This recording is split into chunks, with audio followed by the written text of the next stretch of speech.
Good morning, all. Welcome to Learners Academy.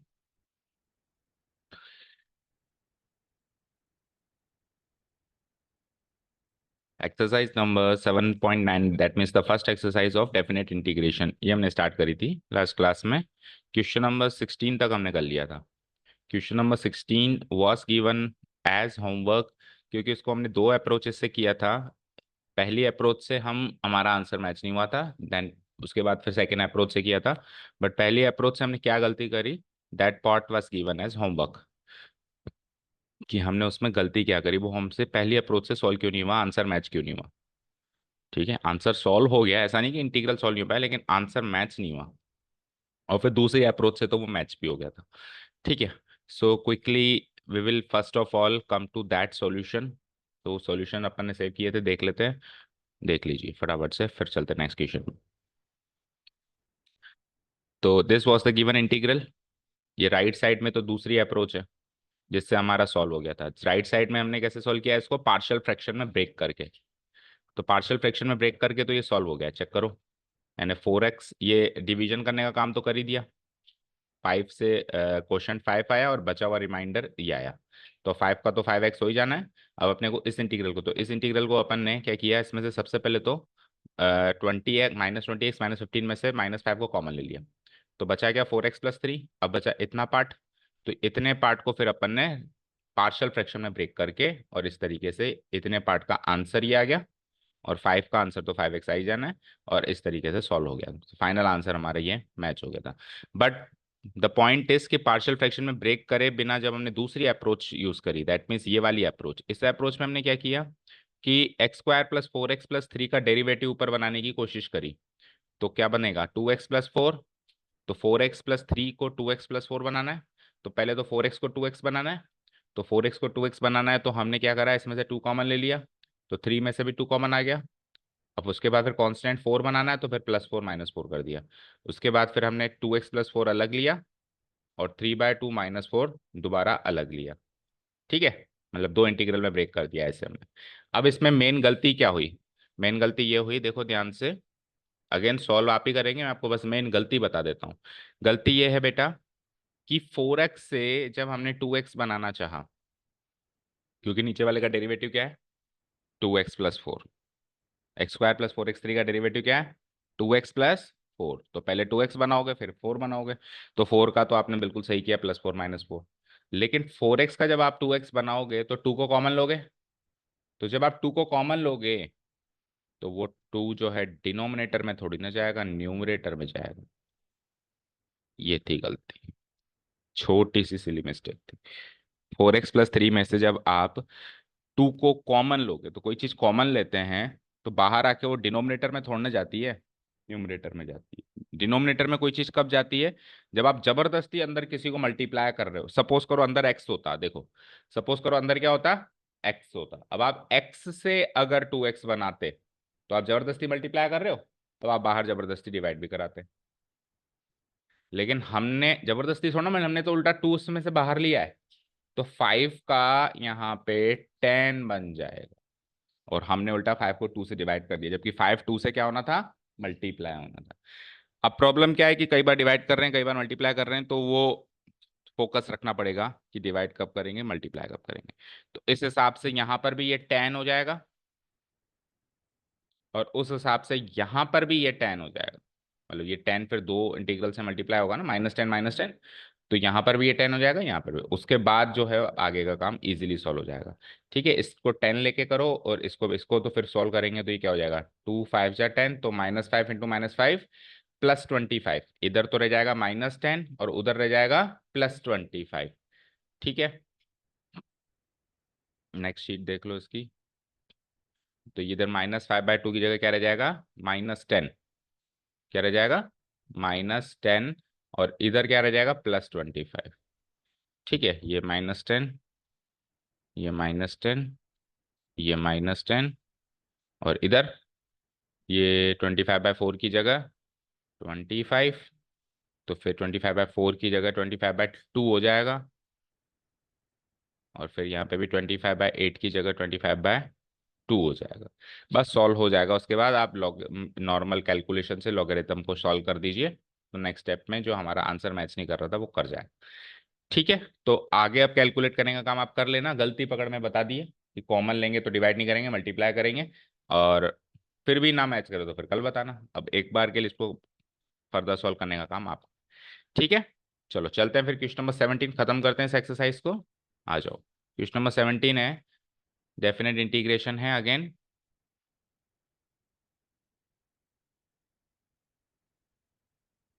Definite integration है again. Limit है 0 to π/4 और क्या है आगे 2 sec² x। तो कर दो फटाफट से, टू तो टू ही रहेगा। sec² x का इंटीग्रल बोलो।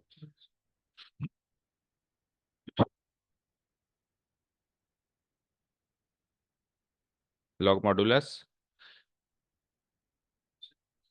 cos x। Log modulus cosec x minus और कोसेक x का इंटीग्रल।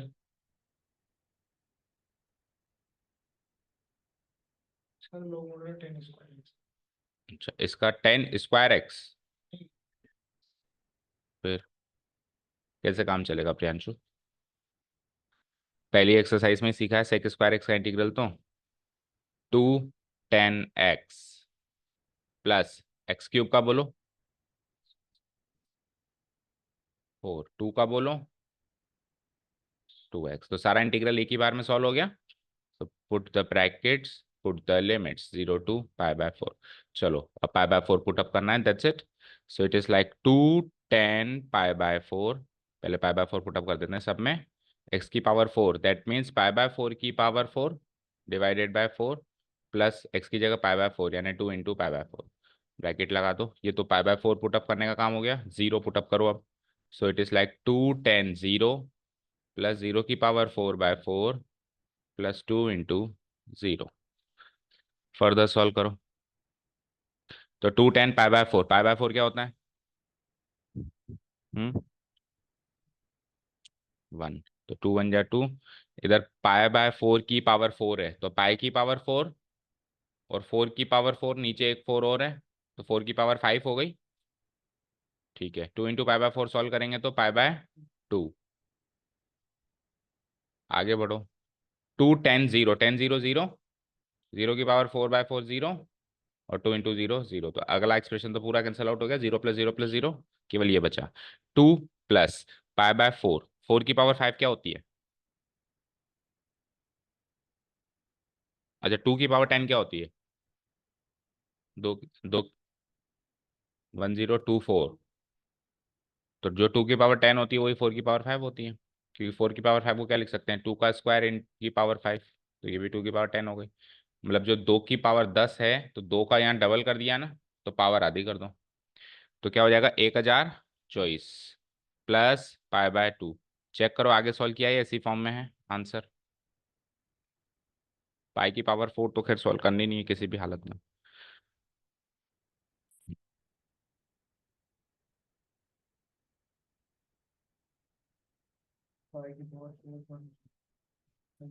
इसी फॉर्म में। बस तो फिर आगे हम चाहें तो इन दोनों को सॉल्व करके 1024 और 2 का एलसीएम ले लें। तो क्या हो जाएगा? 1024 एलसीएम हो जाएगा। पाई की पावर 4, 1024 से 2 डिवाइड किया 512। पाई की पावर 4, ठीक है 512 पाई।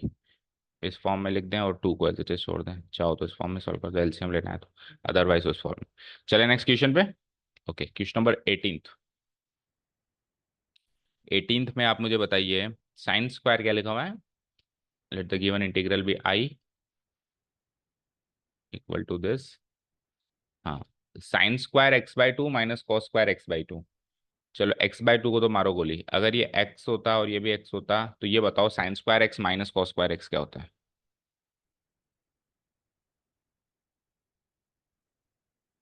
होता है कुछ?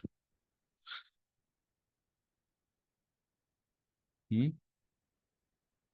और अच्छा 1 होता तो, ओ प्लस होता तो फिर तो 1 होता। चलो ठीक है, उतना तो याद है, बट माइनस का भी याद होना चाहिए। करो याद, क्या होता है sin² x माइनस cos²x? अच्छा उल्टा होता तो cos² x minus sin² x होता तो?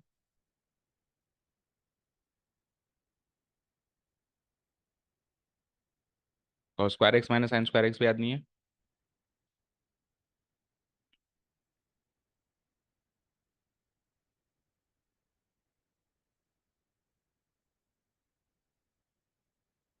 हम्म।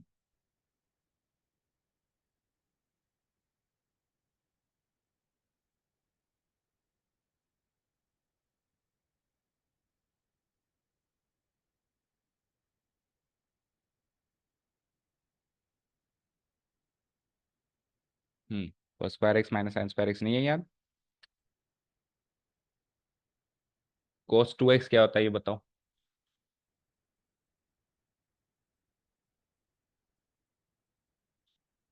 हम्म। याद आ गया? तो cos square x minus sine square x होता तो कोस टू एक्स होता। बट उल्टा है, sine square x minus cos square x, तो क्या होगा? अगर कोस टू एक्स है, cos square x minus sine square x, तो सोच के बताओ अगर ये उल्टा है, sine square x minus cos square x minus cos two x. ठीक है। तो एक्स से क्या बना? एक्स से क्या बना? Two x. तो एक्स बाय टू से क्या बनेगा? क्या?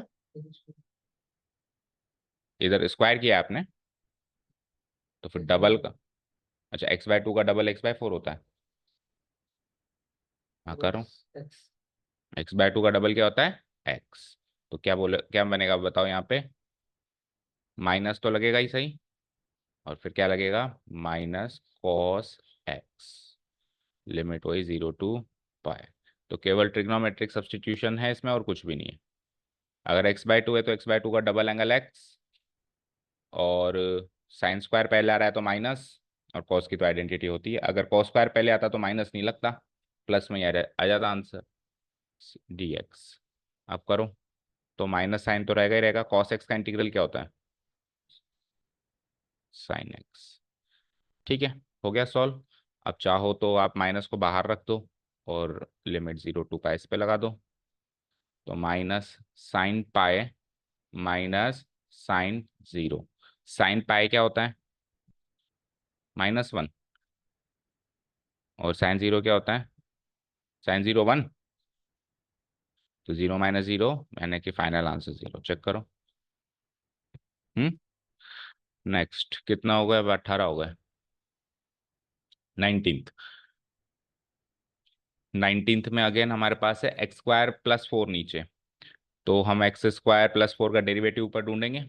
तो एक्स स्क्वायर का डेरिवेटिव क्या होता है? 2x। एक्स स्क्वायर का डेरिवेटिव क्या होता है? 2x। तो 6x को 2x बनाने के लिए क्या करेंगे? 3 कॉमन। अब 3 कॉमन लेंगे तो पिछली बार की गलती मत करना, 1/3 मत लिख देना। 3 न्यूमरेटर में आएगा, कॉमन लेते हैं तो न्यूमरेटर में आता है। ठीक है, 0 to 2। अब 3 कॉमन लो, 6x में से 3 कॉमन लिया तो 2x, और 3 में से 3 कॉमन लिया तो 1। लेकिन नीचे क्या है? X square plus four. तो एक्स स्क्वायर प्लस फोर का डेरिवेटिव कहाँ बना? 2x + 1 बना है। तो एक्स स्क्वायर प्लस फोर का डेरिवेटिव क्या होता है? एक्स स्क्वायर प्लस फोर का डेरिवेटिव 2x। 2x ही तो होता है। हो गया ना फिर तो काम। ठीक है। प्लस फोर का तो वैसे भी 0 होगा ना। ठीक है, तो ये एग्जिटिस लिख दो, एक्स स्क्वायर प्लस फोर। अब अलग अलग कर दो इसी फॉर्मेट में, और इसको अलग कर दो, और इसको अलग कर दो। ठीक है, तो हो जाएगा काम। 3 तो बाहर कॉमन है, इसी ब्रैकेट लगा दो। Integration 0 to 2 2x dx divided by x square plus four, plus 1 बचा ना यहाँ पे। ठीक है, तो 1 × dx क्या होगा? dx। Integration again 0 to 2, limit वही रहेगी 0 to 2। 1 × dx dx divided by x square plus, अब इधर तो टेन इनवर्स वाली फॉर्मेट बन गई, तो 4 को लिख दो 2 का स्क्वायर। dx लिख चुका हूँ कि। चलो अब इधर 3 बाहर, इसका डेरिवेटिव ऊपर बैठा है, तो लॉग ऑफ क्या बनेगा? Log of x square plus four. ठीक है, प्लस ये टेन इनवर्स वाली फॉर्मेट है, क्या होती है? 1/a। ए की जगह 2, टेन इनवर्स एक्स बाय ए। ए की जगह 2। सारा सॉल्व हो गया, तो लिमिट लगा दो 0 से लेके 2। ठीक है, चलो आओ लगाओ लिमिट। 3 तो बाहर रख दो बिल्कुल, शुरू में कॉमन ले लिया था। अब 2 रखो पहले तो लिमिट। तो लॉग ऑफ 2 का स्क्वायर प्लस फोर हो गया ये, प्लस 1/2 टेन इनवर्स, और 2/2 हो गया। चाहो तो ब्रैकेट लगा दो, क्योंकि 2 रख दिया हमने। अब माइनस, अब 0 रखना है।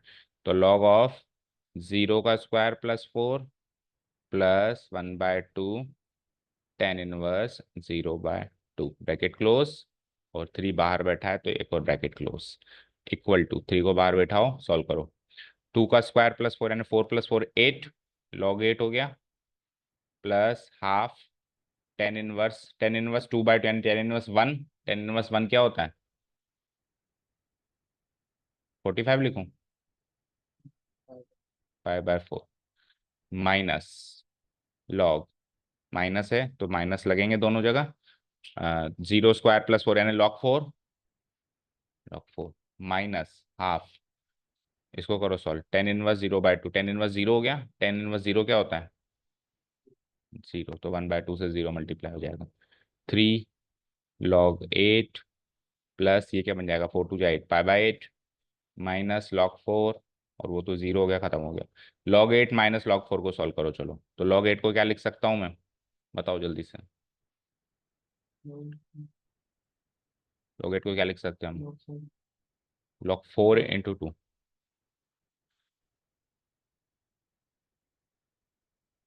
हम्म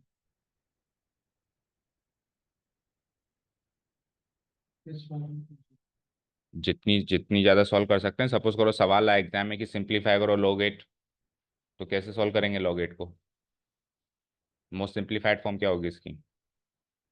अब आप इसको log 4 को देख के log 4 में कन्वर्ट कर रहे हो तो उससे तो सॉल्व तो हो जाएगा, लेकिन आपने बेसिक तरीका नहीं यूज किया ना। बेसिक तरीका क्या है कि इसको मोस्ट सिंप्लीफाइड फॉर्म में कन्वर्ट करो। तो मोस्ट सिंप्लीफाइड फॉर्म में कैसे कन्वर्ट करते हैं? 8 को क्या लिख सकते हैं हम? 8 को फैक्टराइज करो, क्या लिख सकते हैं बोलो? अच्छा, 8 को फैक्टराइज करेंगे तो 4 × 2 ही होगा। बेटा मोस्ट फैक्टराइज फॉर्म बोलो ना, प्राइम फैक्टराइजेशन फॉर्म। 8 को जितना फैक्टराइज कर सकते हो करो ना। हाँ, क्या होगा? 2 का क्यूब। 4 × 2 क्यों कह रहे हो? 4 भी तो फैक्टराइज होता है। 2 का क्यूब प्लस π/8, और 4 को करना जरा फैक्टराइज, 2 का स्क्वायर। अब दोनों log 2 में कन्वर्ट हो गए। 3, ये 3 को नीचे उतारेंगे तो क्या होगा? 3 log 2 प्लस π/8, और ये क्या होगा? 2 log 2। अब ये log 8 3 log 2 है, अगर इसमें इतना टाइम लग गया तो फिर पेपर अटेम्प्ट नहीं होना। और 4 जो होता है 2 log 2 है, इसमें भी टाइम नहीं लगना चाहिए। 3 log 2 में से 1 log 2 गया, 2 log 2 गया, 3 log 2 में से 2 log 2 गया, तो कितने log 2 बचे? 1 log 2 बचा। 3 से चलो एक बार बाहर रख दो, 1 log 2 बचा, और अंदर क्या बचा? π/8। तो आंसर है वैसे तो 3 से मल्टीप्लाई कर दो या बाहर छोड़ दो, 3 log 2 प्लस 3 π/8। देखो मैच करो किस फॉर्म में है, 3 log 2 प्लस 3 π/8। चलो नेक्स्ट कर दूं डिलीट। क्वेश्चन नंबर 20 सीरीज का लास्ट क्वेश्चन देखो। Let the given integral be I equal to this. अब दो टर्म्स हैं, जिसमें से पहली टर्म तो बाय पार्ट सॉल्व होगी, कुछ भी कर लो, प्रोडक्ट हो रहा है तो बाय पार्ट सॉल्व होगी। बताओ फर्स्ट फंक्शन कौन सा होगा इसमें से, और सेकंड कौन सा होगा?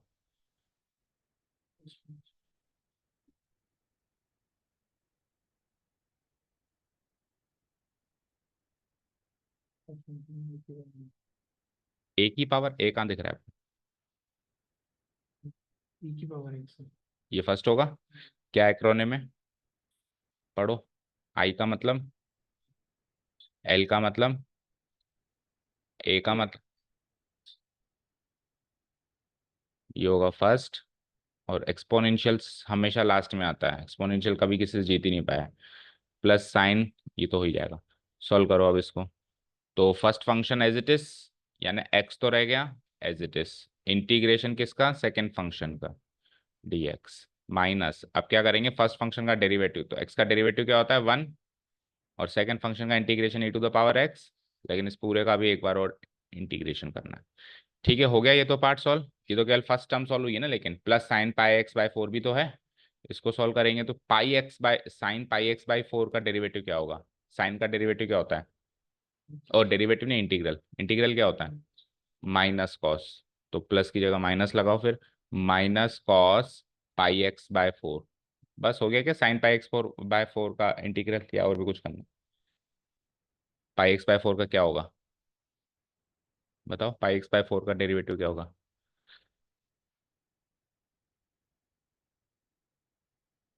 बोलो, πx/4 का डेरिवेटिव बताओ।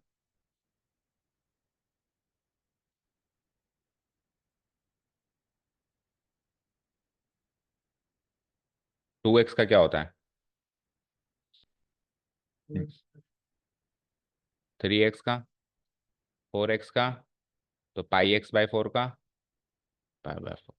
तो पाई बाय 4 से मल्टीप्लाई कर दूं उसको चेन रूल से, मल्टीप्लाई होता है इसमें। अभी अपन क्या कर रहे हैं? अभी अपन क्या सॉल्व कर रहे हैं? इंटीग्रेशन सॉल्व कर रहे हैं, डिफरेंशिएशन। डिवाइड होता है, तो पाई बाय 4 से ये डिवाइड होगा। हो गया सारा इंटीग्रेशन पार्ट सॉल्व। अब लिमिट लगा दें। अब देखो, लिमिट तब तक नहीं लगा सकते जब तक एक भी इंटीग्रल वाला साइन नहीं दिख, खत्म नहीं हो जाता। तो देखो, इसमें नहीं है लेकिन इसमें है, फिर इसमें है, फिर इसमें नहीं है। तो क्या करें? तो कायदे से तो अगर पूरी ढंग से सॉल्व करो तो इस पूरे इंटीग्रल को I1 लेकर और इनडेफिनेट इंटीग्रल मान लेना चाहिए। इसको क्या मान लेना चाहिए? I1 लेकर एक इंडेफिनेट इंटीग्रल मान लेना चाहिए, और इंडेफिनेट इंटीग्रल में कोई लिमिट नहीं लगती, और इसको सॉल्व कर देना चाहिए। और फिर सॉल्व हो जाए उसके बाद वापस आई जाके लिमिट पुटअप करनी चाहिए। ठीक है, एक तरीका तो ये है कि अलग से पहले इसको इंडेफिनेट इंटीग्रल मान लो और फिर वापस सॉल्व कर लो इंडेफिनेट इंटीग्रल की तरफ, फिर वापस आके डेफिनेट इंटीग्रल लगा के लिमिट लगा दो। दूसरा तरीका क्या है कि जहां जहां इंटीग्रल साइन आ रहा है वहां वहां तो लिमिट इधर लगाओ, 0 to 1। और जहां नहीं आ रहा है वहां पे बॉक्स लगा के लगाओ। ठीक है, लेकिन वो काफी कंफ्यूजिंग सा काम होगा। ठीक है, तो आई विल सजेस्ट यू कि आप इसको आई लेके जाके इंडेफिनेट इंटीग्रल मानकर और सॉल्व करके फिर वापस आना। ठीक है, अभी के लिए अपन इस पे पूरे पे ब्रैकेट लगा देते हैं 0 to 1 पर। ये तरीका गलत है 0 to 1, क्योंकि इंटीग्रेशन साइन लगा हुआ है तो आप पूरे पे ब्रैकेट कायदे से नहीं लगा सकते। ठीक है, चलो आओ सॉल्व करो। तो x integral e to the power x क्या होगा? e to the power x।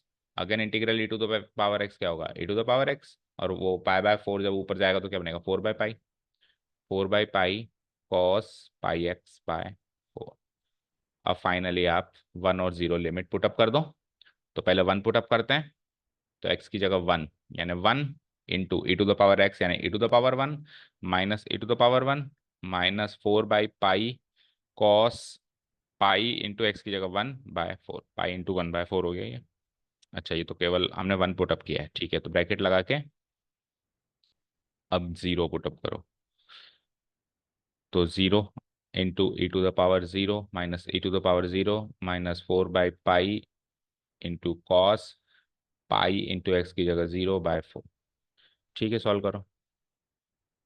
Equal to 1 into e to the power 1 यानी e टू द पावर 1 यानी ई, और ये e minus e. 1 into e to the power 1 e minus e तो cut गया है, तो 0 हो गया, लिखने की जरूरत नहीं है। फिर आओ उधर, पाई इंटू 1 पाई, पाई/4 कॉस पाई/4 क्या होता है? माइनस 4/पाई इंटू, बोलो कॉस पाई/4 क्या होता है? कॉस पाई/4 1/2, 1/√2 minus 0 into e to the power 0 0 हो गया, तो ये वाली टर्म 0 हो गई। और ये e टू द पावर 0 क्या होता है? 1 -1, माइनस बाहर लगा हुआ है तो +1, +1। फिर इधर आओ, minus minus again plus, minus minus again plus 4/पाई इंटू, और पाई/4 इंटू 0 0 हो जाएगा। कॉस 0 क्या होता है? कॉस 0 क्या होता है? 1। तो 4/पाई इंटू। ठीक है, आगे सॉल्व करो।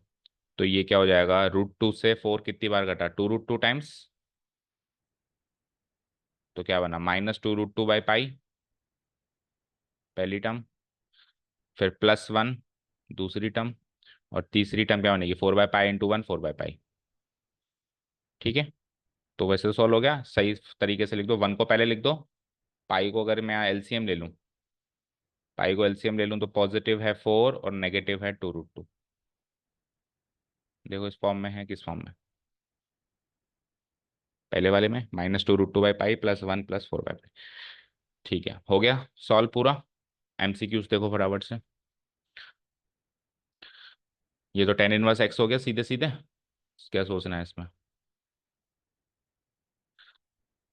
tan−1x dx/1 + x² क्या होता है? tan−1x, tan−1x में लिमिट लगा दो आप 1 से लेके √3।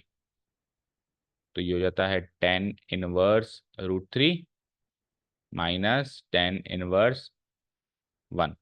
tan−1√3 क्या होता है?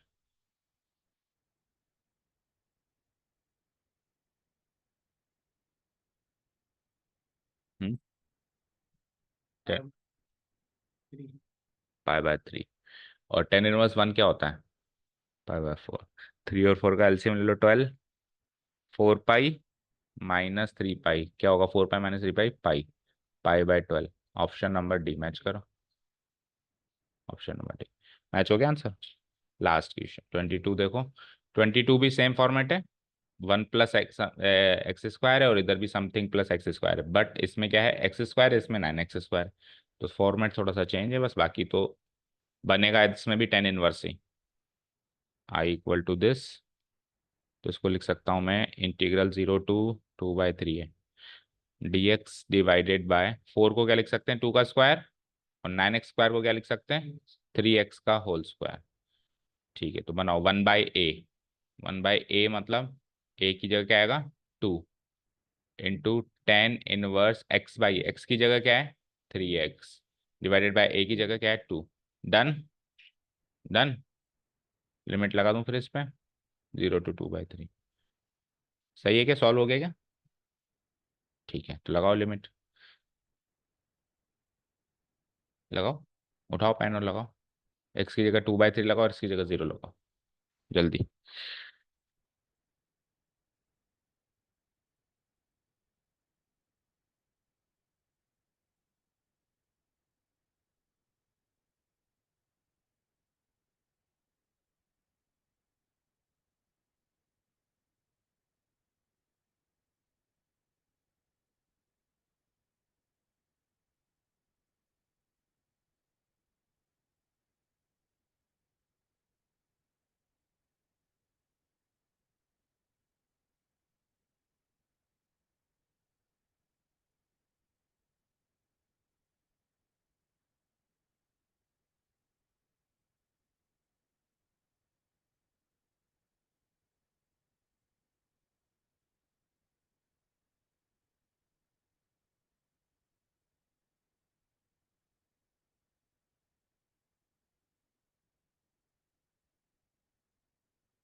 नहीं है ना?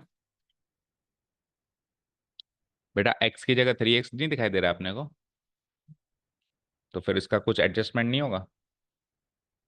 वहां तो x का स्क्वायर था, लेकिन यहाँ तो 3x का होल स्क्वायर है। तो इसका कुछ एडजस्टमेंट नहीं करते क्या? 3 से क्या कराएंगे? मल्टीप्लाई या डिवाइड? डिवाइड। तो पूरी चीज को 3 से डिवाइड कराओ, फिर आंसर मैच करेगा। तो 1/2 इंटू 1/2 डिवाइडेड बाई 3, 1/6 तो बाहर हो गया। और अब लगाओ आप लिमिट। टेन इनवर्स 3/2 और x की वैल्यू 2/3 है। तो tan inverse this minus tan inverse 3/2 और x की वैल्यू 0 लगनी है दोबारा। अब सॉल्व करो। तो ये हो जाता है 1/6 तो बाहर। ये 2 2 3 3 कट गया। टेन इनवर्स 1 हो गया। टेन इनवर्स 1 क्या होता है? पाई/4। और उधर 0 हो गया। टेन इनवर्स 0 क्या होता है? 0। पाई/4 माइनस 0 पाई/4। तो 1/6 इंटू पाई/4 क्या होगा? पाई/24। बोलो कौन सा ऑप्शन मैच कर रहा है? Option C. हो गया आंसर की से मैच। Option C. ठीक है, हो गई सॉल्व। बचा है अभी टाइम।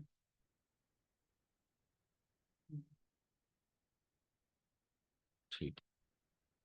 चलो फिर next topic integration by substitution है। नेक्स्ट टॉपिक, जबकि हमने इंटीग्रेशन बाय सब्स्टिट्यूशन की झलकें इस एक्सरसाइज में ही सॉल्व करना स्टार्ट कर दी, तो कल कुछ इंट्रोडक्टरी पार्ट है नहीं, अगर जो भी है देख लो 2 मिनट में। कुछ भी नहीं करना, देखो। इंटीग्रेशन बाय सब्स्टिट्यूशन में हमको क्या करना है, एक बार स्टेप्स पढ़ लेते हैं। पहले तो इंटीग्रल को विदाउट लिमिट्स मान लो। फिर सब्स्टिट्यूट कर देते हैं हम y=f(x) को x=gy to reduce the given integral to a known form, मतलब जिसका डेरिवेटिव उसी में मौजूद है। फिर इंटीग्रेट कर देते हैं नए वाले इंटीग्रेट को नए वेरिएबल के रेस्पेक्ट में, जैसे t मानते हैं तो t के रेस्पेक्ट में without mentioning the constant of integration, उसमें कांस्टेंट c नहीं मानेंगे। लेकिन इसमें हम क्या करते थे? वापस जो है रीसब्स्टिट्यूट कर देते। अच्छा, ये तो रीसब्स्टिट्यूट कर देते थे नया वेरिएबल और आंसर को ओरिजिनल वेरिएबल में लिख देते थे। ठीक है, क्या कह रहा है, find the values of answer obtained in 3 at the given limits of integral and find the difference of the values at the upper limit. ठीक है, ये क्या कह रहा है, देखो सिंपल सी लैंग्वेज में बताते हैं आपको कि हमारे पास क्या होता था, integration F x D x होता था और लिमिट होती थी ए टू बी, राइट। अब अपन क्या करते थे, इसको इंटी सब्स्टिट्यूट कर लेते थे, एक्स को टी ले लेते थे, एक्स को टी की नहीं, टी को एक्स की टर्म्स में कुछ ले लेते थे, let the given let t be ऐसे करके और कुछ ले लेते थे। ठीक है, और फिर अपन डी एक्स को किस में बदल देते थे, डी टी में बदल देते थे। तो ये जो गिवन फंक्शन है वो चेंज हो जाता था, एफ ऑफ एक्स जो होता था वो टी का फंक्शन बन जाता था, यानी जी ऑफ टी मान लो, और डी एक्स भी किस में बदल जाता था, डी टी में। तो अपन क्या करते थे, फिर इसको इंटीग्रेट कर देते थे, ये तो काम अपन कर ही रहते, लेकिन अब अपन क्या करेंगे, इस हिसाब से लिमिट्स को भी बदल देंगे। जो ए टू बी की लिमिट है वो कुछ सी टू डी की लिमिट बन चुकी होगी, क्योंकि एक्स की जगह अपन ने टी लिया, तो ये भी तो एक्स की वैल्यू है, तो उसमें भी अपन ए पुट अप करके उसका टी निकालेंगे और बी पुट अप करके उसका टी निकालेंगे। अब अपन इस इंटीग्रल को सॉल्व करेंगे, इस इंटीग्रल को सॉल्व करेंगे तो फायदा क्या होगा, जब इसका इंटीग्रल निकल के आएगा टी की फॉर्म में, तो टी को वापस एक्स में बदलने की जरूरत नहीं है। टी की फॉर्म में जो भी आंसर आएगा, यानी जी ऑफ टी अगर फंक्शन है तो कैपिटल जी ऑफ टी इसका integral, capital G of T इसका इंटीग्रल बोल सकते हैं अपन, ये आंसर आ जाएगा। तो अपन इसमें सीधे सी टू डी वाली लिमिट डाल देंगे, अपने को वापस टी को एक्स की फॉर्म में चेंज करने की जरूरत नहीं है।